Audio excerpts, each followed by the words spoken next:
আরব আমিরাতের সফর শেষে কুয়েতে state secretary Marco Rubio Iran প্রস্তাবিত $300 বিলিয়ন তহবিল সংক্রান্ত আলোচনা হতে পারে। ইসলামাবাদ সমঝোতা স্মারক আমেরিকার পরাজয়েরই ঘোষণা দেয় মন্তব্য ইরানের শীর্ষ আলোচক বাঘের গালিবাফের। লেবানন থেকে ইসরায়েলি সেনা প্রত্যাহারের বিষয়ে আমেরিকার কোনো চাপ নেই বলে জানালেন প্রতিরক্ষা মন্ত্রী ইসরায়েল কাটজ। প্যালেস্টিনিয়ান শিশুদের পরিকল্পিতভাবে লক্ষ্যবস্তু করে ইসরায়েলি সেনারা গণহত্যা চালিয়েছে, জাতিসংঘের প্রতিবেদন।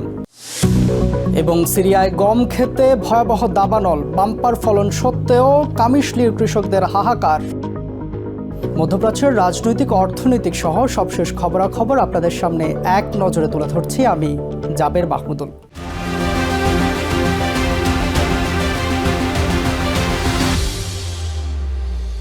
ইউনাইটেড আরব আমিরাত সফর শেষে কুয়েত সফরে গেছেন স্টেট সেক্রেটারি মার্কো রুবিও। বুধবার আবুধাবি থেকে তিনি কুয়েত সিটির উদ্দেশ্যে রওনা দেন। এর আগে স্থানীয় সময় মঙ্গলবার রাতে ইউএই সফর করেন তিনি, যেখানে দেশটির প্রেসিডেন্ট শেখ মোহাম্মদ বিন জায়েদ আল নাহিয়ান এবং পররাষ্ট্রমন্ত্রী শেখ আবদুল্লাহ বিন জায়েদ আল নাহিয়ানের সাথে বৈঠক করেন। তেহরান ওয়াশিংটন শান্তি চুক্তি ইরানের জন্যই বেশি সুবিধাজনক। উপসাগরীয় দেশগুলোর এমন উদ্বেগের মাঝে এই ঝটিকা সফরের মধ্যপ্রাচ্যে যান রুবিও। এই সফরে উপসাগরীয় নেতাদের সাথে ইরানের জন্য প্রস্তাবিত $300 বিলিয়ন একটি তহবিল সংক্রান্ত আলোচনা করবেন বলে ধারণা করা হচ্ছে। অন্যদিকে আন্তর্জাতিক আইন অনুযায়ী ইরান কৌশলগত হরমুজ প্রণালীতে কোনো শুল্ক আদায় করতে পারবে না বলে জানিয়েছেন রুবিও। একই সাথে আঞ্চলিক নিরাপত্তা ও লেবাননে যুদ্ধবিরতি কার্যকরের বিষয়ে ওয়াশিংটনে আলোচনা চলছে বলেও জানান state secretary. It's separate because Lebanon is a sovereign country. It has a government. And when it comes to Lebanon, what's happening inside of Lebanon, we're going to negotiate and deal directly with the Lebanese government. I spoke to President Ayoun along with the Vice President a few moments ago, spoke to him on Friday.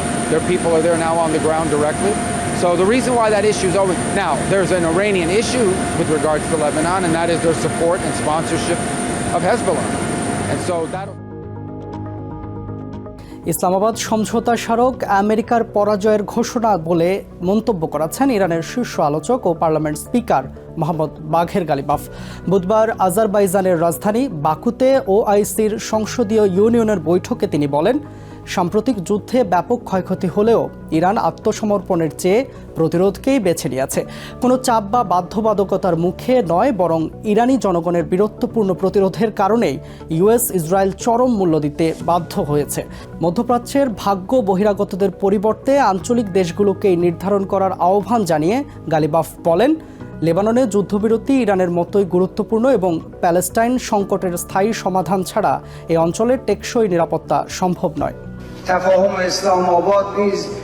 Islamabad সমঝোতা স্মারক কোনো চাপ বা জবরদস্তির ফল নয়, বরং এটি বীর ইরানি জাতির শক্তি ও প্রতিরোধের ফসল। মূলত ইসলামাবাদ সমঝোতা স্মারকটি আমেরিকার পরাজয়ের ঘোষণায় পরিণত হয়েছে। সুতরাং অন্য কেউ এসে তাদের স্বার্থ সিদ্ধির জন্য আমাদের অঞ্চলের ভবিষ্যৎ নিয়ে সিদ্ধান্ত নেওয়ার আগেই এই অঞ্চলের সরকার ও জনগণকেই নিজেদের ভাগ্য নির্ধারণ করতে হবে।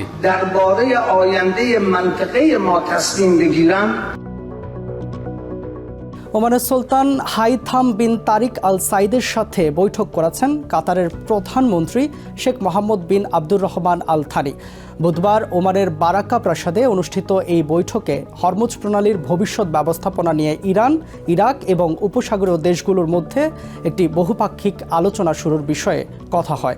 কূটনৈতিক সূত্র জানায়, ইউএস ইরান শান্তি চুক্তির বাইরে গিয়ে উপসাগরীয় দেশগুলো এই প্রণালীতে কোনো ধরনের ট্রানজিট ফি না রাখার পক্ষে অবস্থান নিয়েছে, যেখানে ইরান পরিবেশ ও নিরাপত্তা ফি আরোপের প্রস্তাব করতে পারে।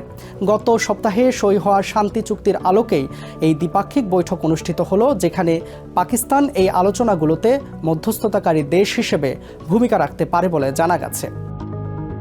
লেবানন থেকে ইসরায়েলি সেনা প্রত্যাহার করা হবে না বলে আবারও জানালেন প্রতিরক্ষামন্ত্রী ইসরায়েল কাটজ। বুধবার তেল আভিভে এক সম্মেলনে তিনি বলেন, লেবানন সীমান্তে ইসরায়েলি প্রতিরক্ষা বাহিনী শক্ত অবস্থানে রয়েছে এবং পিছু হটার কোনো প্রশ্নই আসে না।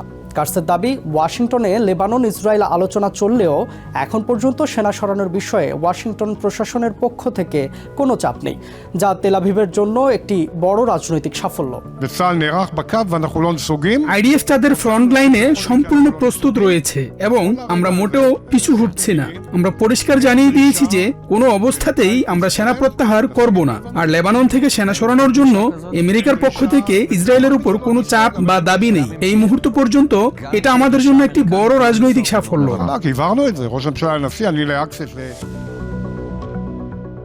গাজায় প্যালেস্টিনিয়ান শিশুদের পরিকল্পিতভাবে লক্ষ্যবস্তু করছে ইসরায়েলি বাহিনী। জাতিসংঘের স্বাধীন তদন্ত কমিশনের এমন চাঞ্চল্যকর প্রতিবেদনে বিশ্বজুড়ে তোলপাড় শুরু হয়েছে। সুইজারল্যান্ডের জেনেভায় প্রকাশিত এই প্রতিবেদনে বলা হয়েছে, প্যালেস্টিনিয়ানদের বংশধারা দুর্বল করতে এবং তাদের আত্মনিয়ন্ত্রণের অধিকার খর্ব করতেই শিশুদের উপর এই নৃশংসতা চালানো হয়েছে, যা স্পষ্টতই গণহত্যা এবং মানবতা বিরোধী অপরাধ। এই প্রতিবেদনের পর অপরাধীদের আন্তর্জাতিক আদালতে বিচারের মুখোমুখি করার দাবি জানিয়েছেন গাজার সাধারণ মানুষ। গাজার শিশুদের উপর চালানো ইসরায়েলি বর্বরতার এক নৃশংস ও লোমহর্ষক চিত্র উঠে এসেছে জাতিসংঘের স্বাধীন তদন্ত কমিশনের প্রতিবেদনে।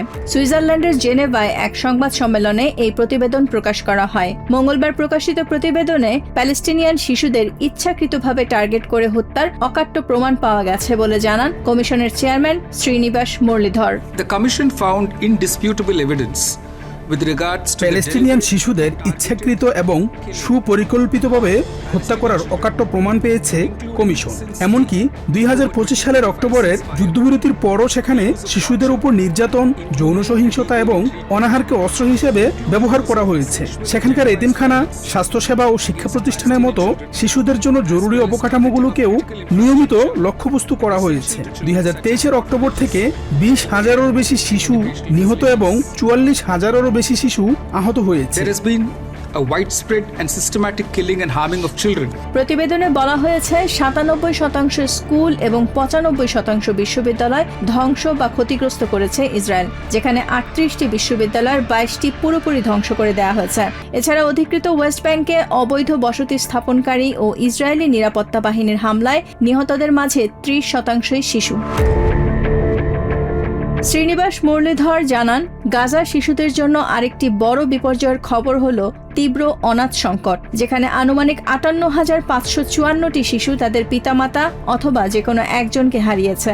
এছাড়া অপুষ্টিজনিত কারণে 151 শিশুর মৃত্যু হয়েছে। যদিও এই প্রতিবেদনকে মিথ্যা অপবাদ বলে প্রত্যাখ্যান করেছে ইসরায়েল, তবে প্যালেস্টিনিয়ানদের দাবি শুধু প্রতিবেদন প্রকাশ নয়, আন্তর্জাতিক আদালতে এই যুদ্ধাপরাধীদের বিচার নিশ্চিত করতে হবে। এখন এসব বলে কি হবে? ধ্বংসস্তূপের নিচ থেকে আগে আমার পরিবারের সদস্যদের বের করতে দিন। এই শিশু, বৃদ্ধ আর নারীদের কি দোষ ছিল? আমার মা, যাকে আমি শেষ বিদায়টুকু জানাতে পারিনি।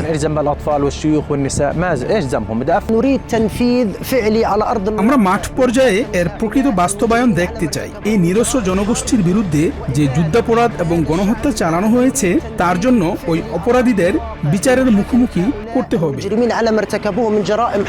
এদিকে হামাস জানিয়েছে, এই প্রতিবেদনই প্রমাণ করে গাজায় কোনো বেসামরিক নাগরিকই ইসরায়েলি গণহত্যা থেকে রেহাই পায়নি। দায়ীদের জবাবদিহিতার আওতায় আনার দাবি জানান হামাসের মুখপাত্র হাজেম কাশেম।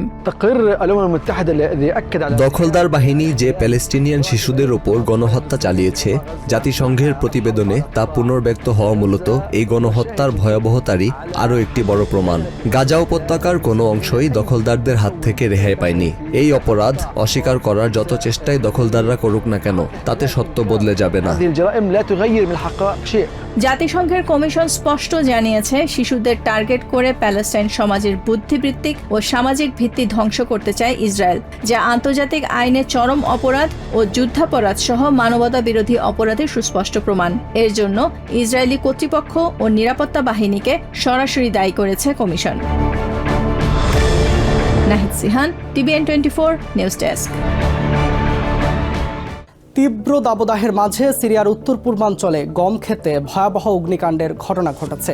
কামিশলি অঞ্চলের বিস্তীর্ণ ফসলি জমিতে ছড়িয়ে পড়া এই দাবানল নিয়ন্ত্রণে আনতে ফায়ার সার্ভিসের পাশাপাশি প্রাণান্ত চেষ্টা চালাচ্ছেন স্থানীয় কৃষক ও সাধারণ মানুষ। চলতি বছর দেশটিতে গমের বাম্পার ফলনের আশা করা হলেও এই আকস্মিক দুর্যোগে পুরো বছরের কষ্ট ধূলিসাৎ হওয়ার শঙ্কায় পড়েছেন কামিশলির কৃষকেরা। দাও দাও করে জ্বলছে বিস্তীর্ণ গম ক্ষেত, উঠছে ঘন কালো ধোঁয়া। সিরিয়ার উত্তর পূর্বাঞ্চলীয় কামিশলি এলাকায় ফসলি জমিতে হঠাৎ ছড়িয়ে পড়েছে এই ভয়াবহ দাবানল। গ্রীষ্মের তীব্র তাপপ্রবাহের মাঝে মঙ্গলবার এই অগ্নিকাণ্ডের ঘটনা ঘটে। বুধবার সিরিয়ান সিভিল ডিফেন্স অথরিটি জানিয়েছে সবশেষ 24 ঘন্টায় দেশ জুড়ে কৃষি জমিতে 28টি সহ 250টি অগ্নিকাণ্ডের ঘটনা মোকাবেলা করেছে তারা। সিরিয়া জুড়ে এসব অগ্নিকাণ্ডের ঘটনায় 14 জন আহত হয়েছেন। তবে কামিশলিতে আগুন থেকে নিজেদের সোনার ফসল বাঁচাতে পানি ছিটানোর পাশাপাশি হাতের কাছে থাকা কাপড় দিয়ে মরিয়ার চেষ্টা চালান স্থানীয় বাসিন্দা ও কৃষকরা। তবে বাতাসের কারণে আগুন দ্রুত ছড়িয়ে পড়ে। আগুন পুরো গ্রামকে ঘিরে ফেলেছে, এখন সেটা কামিশলি শহরের দিকে এগুচ্ছে। ইতিমধ্যে প্রায় 30 হেক্টর জমির খড় ও ফসল পুড়ে ছাই হয়ে গেছে। গ্রামবাসী মিলে আগুন নেভানোর চেষ্টা করলেও তা নিয়ন্ত্রণে আনা যাচ্ছে না। আমাদের জরুরি সাহায্য প্রয়োজন। এই অগ্নিকাণ্ডে কৃষকদের ব্যাপক ক্ষয়ক্ষতির আশঙ্কা করা হচ্ছে। বিশেষ করে চলতি বছর পর্যাপ্ত বৃষ্টিপাত হওয়ায় এই অঞ্চলে গমের বাম্পার ফলন হয়েছিল, যা এই দুর্যোগে চরম হুমকির মুখে। যাদের ফসল পুড়ে গেছে তারা তাদের সবকিছু হারিয়েছে। চোখের পলকে পুরো মৌসুমের ফসল শেষ হয়ে গেল।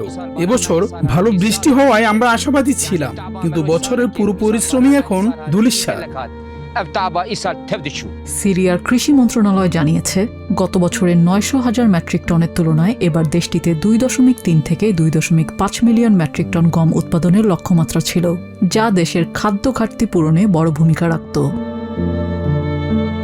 কামিশলির দাবানলের আগুন বুধবার পর্যন্ত পুরোপুরি নিয়ন্ত্রণে আসেনি। তবুও নিজেদের শেষ সম্বলটুকু বাঁচাতে আগুনের লেলিহান শিখার সাথে লড়াই চালিয়ে যাচ্ছেন ভাগ্যাহত কৃষকরা। নিজিয়া জামি, TVN 24 নিউজ ডেস্ক। এক নজরে প্রতিদিন মধ্যপ্রাচ্যের খবর জানতে চোখ রাখুন TVN 24 নিউজ নেটওয়ার্কের ইউটিউব ও ফেসবুক পেজে। নিউ ইয়র্ক থেকে সম্প্রচারিত TVN 24 টেলিভিশন বিশ্বজুড়ে বাঙালির কণ্ঠস্বর।